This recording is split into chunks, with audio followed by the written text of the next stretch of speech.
If you want to know how countries lose control, do not start with the explosions. Start with the decision process that made the explosions inevitable. Most people think collapse arrives looking dramatic. A carrier group moving into a choke point, a president issuing threats in capital letters, negotiations breaking down on camera, markets jolting, oil traders flinching, commentators shouting, but that is never the first failure. The first failure is quieter. It happens when a government stops asking hard questions inside the room and starts performing certainty outside the room. That is the part most people miss. I have spent my life studying incentives, systems, balance sheets, management behavior, and the difference between strength. When I look at a crisis like the Strait of Hormuz, I do not begin with slogans. I begin with structure. Who is making the decision? What information are they using? What reality are they refusing to price in? What assumptions are embedded in their behavior?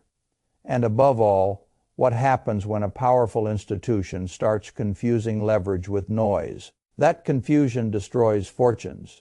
It also destroys states. What struck me in this crisis was not the loud part. The loud part is easy. Threats, blockades, collapsed, talks, retaliatory language, public posturing, panic headlines. The striking part was the shape underneath it. The policy did not look like disciplined statecraft. It looked like improvisation.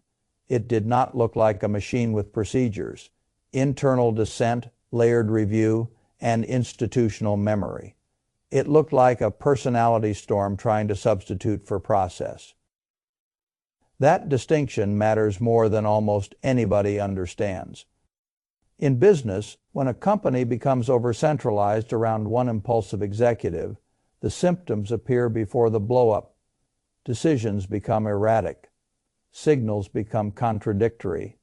Senior people stop bringing bad news because the leader rewards flattery and punishes friction. Strategy gets replaced by mood. Marketing gets confused with execution. External aggression compensates for internal confusion. For a while, the company can still look powerful from the outside. Then one day the market discovers the truth all at once. What looked like command was actually fragility. That same pattern can happen in governments. And when it does, the cost is not a disappointing quarter. The cost is war, inflation, sanctions, supply disruption, broken alliances, frightened populations, and capital fleeing toward safety. This is the mother line I want you to hold on to from the start. A great power becomes dangerous to itself when it stops behaving like an institution and starts behaving like a man with a microphone. Once you see that clearly, everything else begins to line up. People love to imagine that behind every geopolitical crisis, there must be a hidden master plan, a chessboard so sophisticated that ordinary observers mistake brilliance for chaos. I have almost never found that assumption helpful. Sometimes chaos is chaos. Sometimes contradiction is not camouflage. It is contradiction. Sometimes the system is not secretly smarter than it looks. Sometimes it is exactly as confused as its public behavior suggests. That is a very uncomfortable thought for citizens of a superpower, because it means the reassuring story is gone. It means the adults may not be in the room. It means the room itself may have been emptied out long ago. And if you want to understand why events around Iran, Hormuz, ceasefire talks, Lebanon, Washington, and the surrounding rhetoric felt so disjointed, start there. Start with the possibility that what you were watching was not a coordinated doctrine being executed in stages. Start with the possibility that you were watching several conflicting impulses collide inside a system too personalized to discipline itself. I have a name for the first mechanism. I call it the one-man premium. In markets, people sometimes pay a premium for a charismatic founder because they think concentrated control means speed, clarity, decisiveness. Sometimes they are right for a while, but the premium turns toxic when the entire enterprise becomes dependent on one person's emotional weather. When that happens, nobody can price risk correctly because the key variable is no longer policy. It is temperament. You are not underwriting a system. You are underwriting impulse. That is a terrible way to run a railroad. It is an even worse way to run a nuclear superpower. When major decisions begin to reflect one person's vanity, resentments, intuition, or appetite for spectacle, more than they reflect institutional review, the apparent strength of command becomes a hidden volatility source. Outsiders cannot distinguish threat from bluff. Allies cannot distinguish messaging from policy. Adversaries cannot distinguish irrationality from theater. And the leader himself starts mistaking his own noise for bargaining power. That is how you get a sequence of actions that do not add up. Maximal demands followed by confusing concessions. Announcements of one negotiating basis followed by silence about it. Public claims that the other side is desperate for talks while the operational posture moves toward escalation. Rhetoric about peace mixed with steps that raise the cost of peace. A ceasefire language that one partner appears unwilling to honor. A negotiation framework that seems to change from day to day depending on mood pressure, ego, or the latest perceived insult. People call this mixed signaling. I call it balance. Sheetrot in the realm of power. When a company starts issuing contradictory capital allocation messages, the sophisticated investor does not admire the complexity. He asks whether management knows what it is doing. Foreign policy is no different. Mixed signaling is not free. It changes the behavior of every counterparty in the room. Which brings us to the second mechanism. I call it the card illusion. The card illusion is what happens when a dominant actor becomes so used to setting terms that it stops checking whether it still possesses the capacity to enforce them. In business, this is the executive who mistakes legacy market share for permanent pricing power. In geopolitics, it is the state that mistakes military scale for automatic compliance. It keeps speaking in the language of total leverage long after the world has become less obedient. That is one of the central delusions of declining power. Not absolute decline, because the power can still be enormous. Relative decline. The difference matters. A firm can still be huge and yet no longer able to command the field the way it once did. A country can still have immense military and financial weight and yet no longer face a world arranged to accept its dictates as the natural order. Once the environment becomes multipolar, the cost of coercion rises. Targets have alternatives. Rivals have workarounds. Sanctions leak. Supply chains reroute. Informal coalitions form. Regional actors stop assuming that pressure from Washington is the same thing as destiny. If leadership refuses to update for that reality, it begins operating with an outdated model of its own power. It keeps saying, in effect, we have all the cards. Meanwhile, the other side is holding geography, endurance, political cohesion, asymmetric retaliation, choke point leverage, allied ambiguity, and the simple willingness not to fold. This is where I want ordinary investors and ordinary citizens to pay close attention, because the biggest losses often come not from weakness, but from mispriced strength. A cheap stock is dangerous when the earnings are imaginary. A powerful country is dangerous when its leadership prices its own strength as if counter-resistance no longer exists.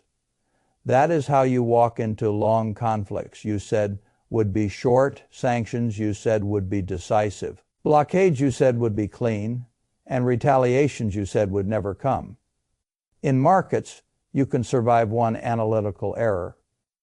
If your position size is small, in geopolitics, when the position size is the legitimacy of the state, the stability of shipping routes, the price of energy, and the credibility of alliances, analytical error becomes extremely expensive. Now let us move to the third mechanism, because this is where the whole thing becomes even more dangerous. I call it the politeness misread. One of the oldest errors in human affairs is to interpret civility as surrender. The loud man thinks the measured man is weak. The blustering executive thinks the restrained negotiator is frightened. The empire hears courtesy and assumes capitulation. It does not understand that some actors speak calmly because they are disciplined, not because they are helpless. That mistake has ruined many deals. If you underestimate a counterparty because he does not pound the table, you eventually discover that discipline is not passivity. It is stamina. It is control. It is the ability to choose timing rather than react emotionally. In investing, the quiet buyer is often more dangerous than the loud seller because the quiet buyer has already done the work. In diplomacy, the calm state may be far more prepared for drawn-out confrontation than the theatrical state that needs constant public victory.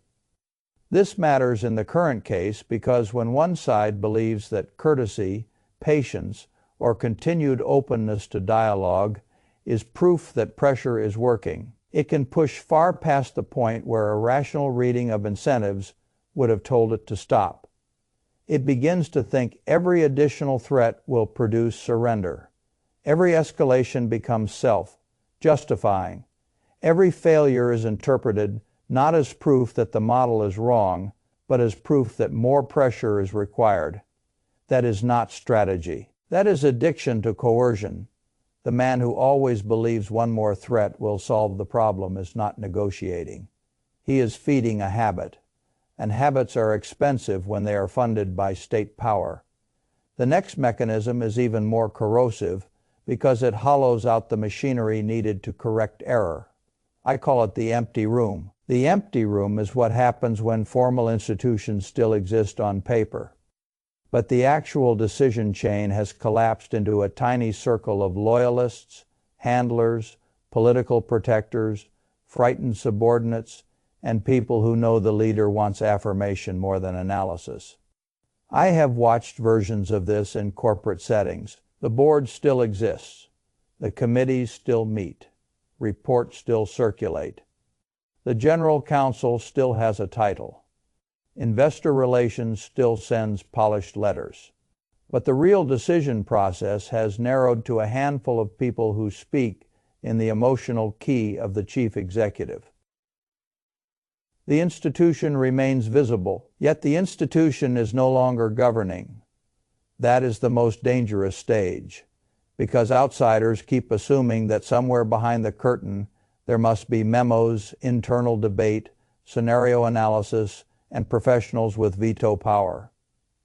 Sometimes there are not. Once the empty room condition takes hold, feedback loops break. People stop escalating inconvenient intelligence.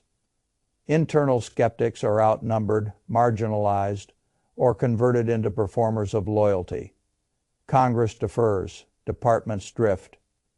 Bureaucratic memory becomes decorative. The state continues to move, but it moves without the ballast that once made it durable. That is why apparently irrational sequences can keep happening. They are not being filtered through an institutional gearbox built to absorb impulse. They are passing through mostly unfiltered. The cost of that arrangement is not just confusion. The cost is serial misjudgment. Consider the chain that such a system generates. It overestimates how brittle the other side is. It assumes air power can produce regime change or decisive submission. It misreads retaliatory capacity. It underestimates the political meaning of existential threat. It believes shock will shorten the conflict when shock may instead lengthen it. It assumes that if it demonstrates enough force, everyone else in the region will fall into line. It forgets that people who think they are being cornered do not always behave like spreadsheet variables. This is why I keep telling people that human nature and structure always travel together. Never separate them. You cannot understand risk by looking only at weapons, vessels, budgets, or headlines. You must look at pride, prestige, humiliation, domestic politics, status anxiety, bureaucratic cowardice. The leaders need not to look weak, and the counterparties need not to die on its knees. Those are balance sheet items too. They just do not appear in neat columns. When a state enters a crisis with a personalized process, an outdated view of its own leverage, and a compulsive faith in intimidation, it has already loaded the gun. The triggering event may be a failed negotiation, a maritime disruption, a public insult, a missile exchange, an intelligence error, or a partner's unilateral escalation. But the predisposition to mishandle the event was there all along. I want to pause here and make something clear. This is not about liking one side or disliking another. I learned a long time ago that analysis becomes useless the moment tribal emotion replaces honest incentives work. My job, as I see it, is to ask what kind of system is being revealed by the decisions, what kind of future that system is likely to generate, and where prudent people should stand while the crowd argues over slogans. And the prudent position, in times like this, is not hysteria. It is clarity. Clarity begins with the recognition that empire, like capital, has an operating system. If the operating system becomes corrupted, scale stops being safety. In fact, scale can magnify the damage because larger systems export their dysfunction farther and faster. That is what gives this whole situation its financial relevance, even for people who think they are just watching foreign policy from a distance. You are not watching from a distance. If the world's key maritime corridor becomes a stage for improvised brinkmanship, you pay through energy prices, you pay through insurance costs, you pay through transport delays, you pay through market volatility, you pay through a stronger bid for defensive assets and a weaker appetite for productive risk. You pay through inflation scares and recession fears arriving in the same envelope. There is a phrase I have used for years in investing. The market is a voting machine in the short run and a weighing machine in the long run. Foreign policy under stress behaves the same way. In the short run, propaganda, personalities, and spectacle can dominate. In the long run, reality weighs everything. Logistics weigh everything. Production capacity weighs everything. Domestic political endurance weighs everything. Institutional competence weighs everything. And that leads to the fifth mechanism. I call it the amateur empire. An amateur empire still has the language of command, the memory of command, the costume of command, and many of the instruments of command. What it lacks is disciplined calibration. It lacks the seriousness to match means to ends. It lacks enough internal honesty to say, this objective is impossible. This path is self-defeating. This ally is pulling us toward a trap. This demand cannot be enforced. This humiliation language will harden the other side. This timetable is fantasy. This theory of collapse is unserious. That is the word I want you to sit with. Unserious, a serious government can make tragic mistakes. History is full of them. But an unserious government adds vanity, improvisation, and internal decay to ordinary strategic error. It widens the spread between public confidence and actual competence. It makes crises harder to end because every move becomes bound up with image management. The leader cannot easily step back because stepping back looks like weakness. Advisors cannot easily correct the record because correction sounds like disloyalty. Legislators cannot easily intervene because intervention risks career destruction. So the machine keeps lurching forward even when many of the passengers know the driver cannot see. Well, a lot of people hear that and say, surely there are still guardrails. Surely there are committees, briefings, intelligence checks, legal limits, congressional authority, professionals in uniform, people with reputations to protect. Yes, there are pieces of all that, but guardrails are only as good as the willingness to use them. A risk committee that never says no is not a guardrail. A legislature that fears the executive is not a counterweight. A senior team that privately doubts and publicly complies is not a stabilizer. It is upholstery. Once you understand that, you can also understand why the same pattern shows up across different theaters. Misread Russia, misread China, misread Iran. In each case, the underlying mentality says the same thing. We are still the single determining force. We can dictate terms. Resistance is temporary. Sanctions, threats, and shock will produce obedience. Complex civilizations can be moved like pieces on a table if enough pressure is applied quickly enough. That worldview has become very expensive. It is expensive because it ignores the central fact of the century we are living in. The world is no longer organized around one unquestioned center of gravity. It may still have one extraordinarily powerful state, but it no longer has one state whose assumptions automatically become reality. That means coercion that once might have achieved quick compliance now encounters detours, buffers, hedges, and countermoves. It means adversaries do not need to win absolutely. They may only need to survive, endure, complicate, delay, fracture consensus, and raise cost.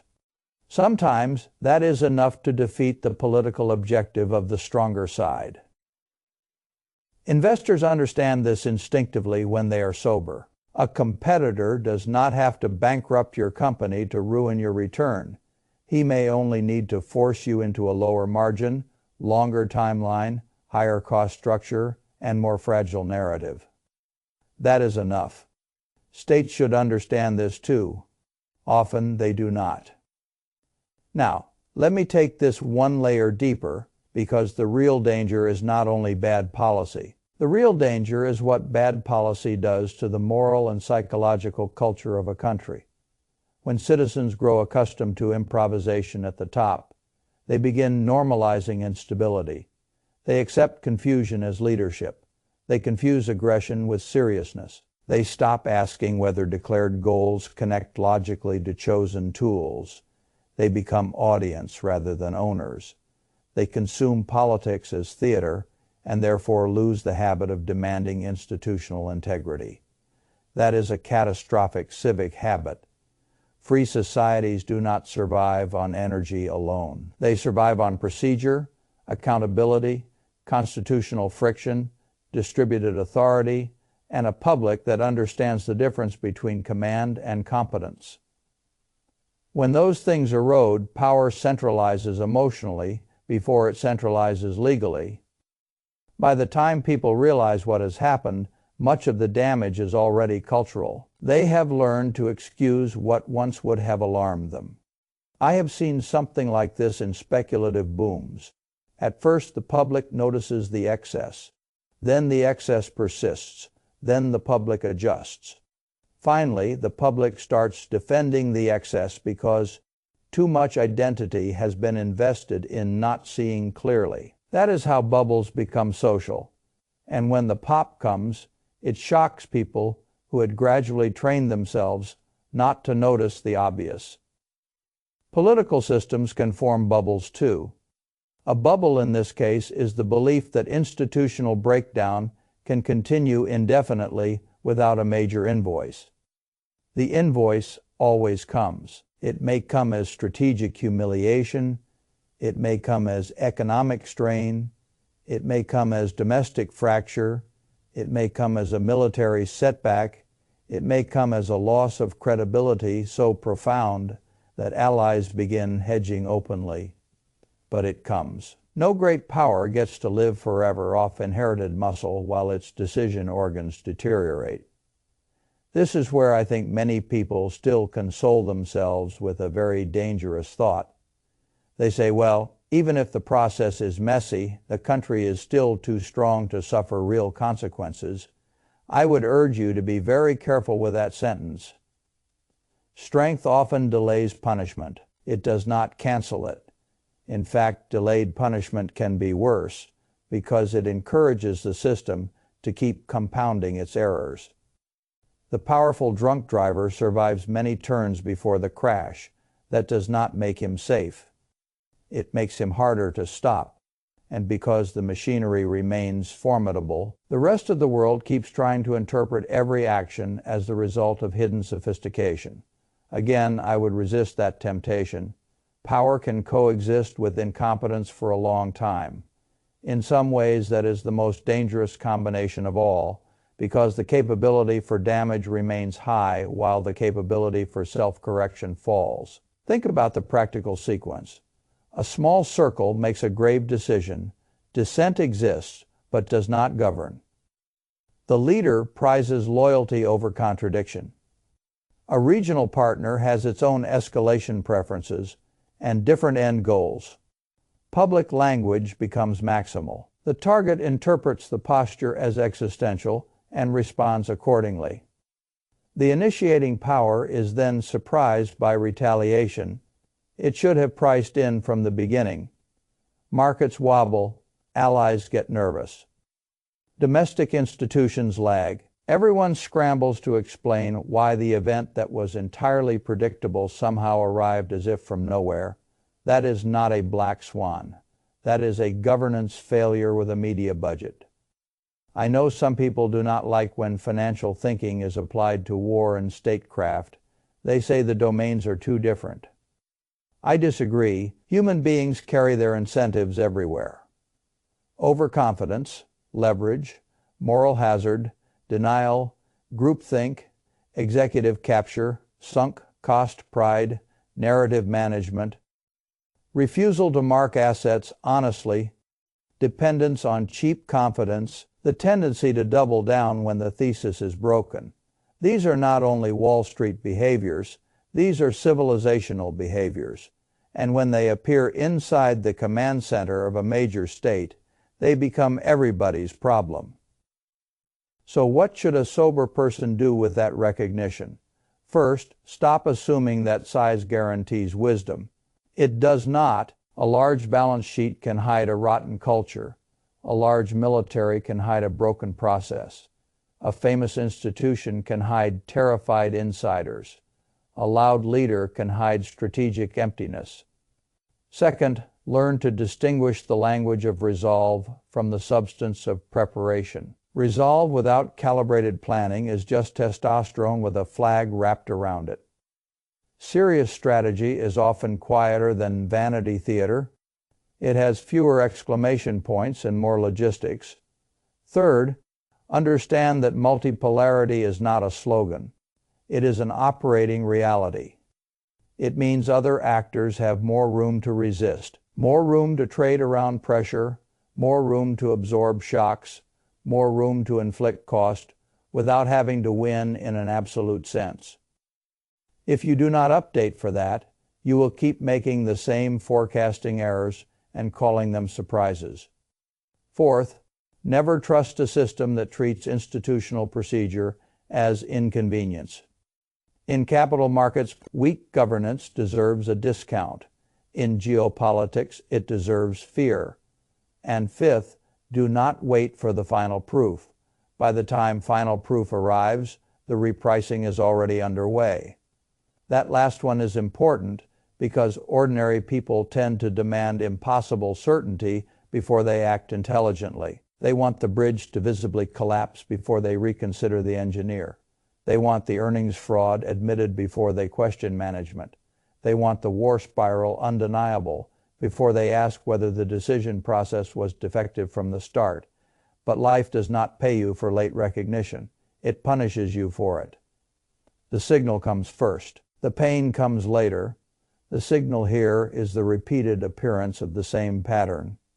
Personalization, institutional thinning, theatrical coercion, misreading of adversaries, surprise at predictable counteraction, paralysis of constitutional checks, widening gap between rhetoric and realistic objective. Those are not random glitches. They are a system report. If I were putting this in the simplest possible Buffett language, I would say it this way. Never confuse being feared for being durable. A bully can dominate a room for a while.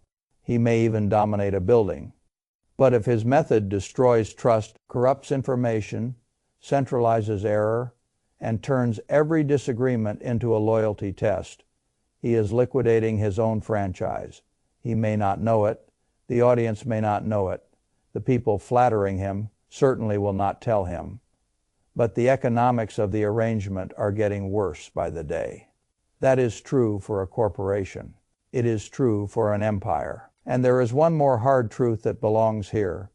When institutions weaken, the people around the center often become more cowardly, not more brave. They calculate survival rather than stewardship. They tell themselves that silence is prudence. They convince themselves the storm will pass without requiring them to stand up. They protect careers while pretending to protect stability. But the cumulative effect of that silence is precisely what makes the eventual crisis larger. I do not say that from a moral pedestal. I say it because I have seen how often large systems rot through small evasions. Catastrophe is usually built by ordinary acts of submission distributed over time. A senator ducks, an advisor flatters, a department head looks away, a spokesperson rationalizes, a party excuses, a media ecosystem normalizes, a public gets tired, and the line between the unthinkable and the routine gets shorter. Then one day a major decision lands, and people act shocked that it came from nowhere. It never came from nowhere. It came from a culture that had been marking its own decay as normal for too long. That is why I do not look at the Strait of Hormuz question merely as a regional flare. I look at it as a mirror for how a powerful country behaves when its self-image outruns its self-discipline. A mirror for what happens when government ceases to be an institution first and becomes a personality amplifier. A mirror for whether citizens still know how to recognize the difference. If they do not, then the problem is bigger than one blockade, one failed negotiation, one partner's escalation, or one president's late-night language. The problem is that the Republic has started mistaking noise for control, and noise is never control. Control is boring. Control is procedure. Control is real options work. Control is dissent inside the room before action outside the room. Control is understanding the other side well enough not to need constant theatrical reassurance for your own domestic audience. Control is knowing which objectives are achievable, which partners are dragging you into their own war, which red lines are real, which threats must never be issued because they will either force humiliation or require catastrophic follow-through. That kind of control is not glamorous. It does not trend well. It does not satisfy the crowd that wants constant spectacle. But it is the only thing that keeps a strong country from becoming a reckless one. Now we are at the part that matters most, because analysis without a protocol is just intellectual entertainment. So here is the protocol. When you evaluate the actions of power, whether in government, business, or any large institution, ask 4 questions before you ask whose side you are on. Who actually made this decision? What process filtered it? What reality was not honestly priced in? Who benefits if the public mistakes forceful language for strategic success? Those 4 questions will save you from more propaganda than any idea. And here is the blueprint beneath them. Do not anchor on statements. Anchor on structure. Do not anchor on personalities. Anchor on incentives. Do not anchor on official confidence. Anchor on the quality of contradiction the system can tolerate. Do not anchor on claims of total leverage. Anchor on whether the world being acted upon still accepts the old hierarchy. That is how you protect yourself from the oldest mistake in politics and markets alike. The mistake of believing that a thing is safe because it is large, official, loud, and familiar. Many investors lose fortunes that way. Many nations lose their footing that way too. At the end of every mania, every imperial overreach, every leadership cult, every governance breakdown, people ask the same question: how did nobody see it? The truthful answer is that many people did see it. They just did not want to pay the social price of saying so early enough. That is the regret mirror. The final choice is always earlier than you think. You either train yourself to respect process more than performance and institutional honesty more than emotional reassurance, or you wait until the invoice arrives and call the result unforeseeable. It was foreseeable. The threshold is not when the crisis becomes undeniable. The threshold is when the decision system reveals that it no longer knows the difference between power and discipline. Once that line is crossed, the wise person does not wait for a perfect headline. He updates his judgment. That is the contract. You do not owe any leader your suspension of analysis. You do not owe any party your silence in the face of obvious structural decay. You do not owe any empire your belief that noise can substitute for competence. Your obligation is to reality, and reality is telling you something very plain. When a country begins to run great risks through a hollowed-out process, the danger does not begin at the edge of the battlefield. It begins at the center of the system itself.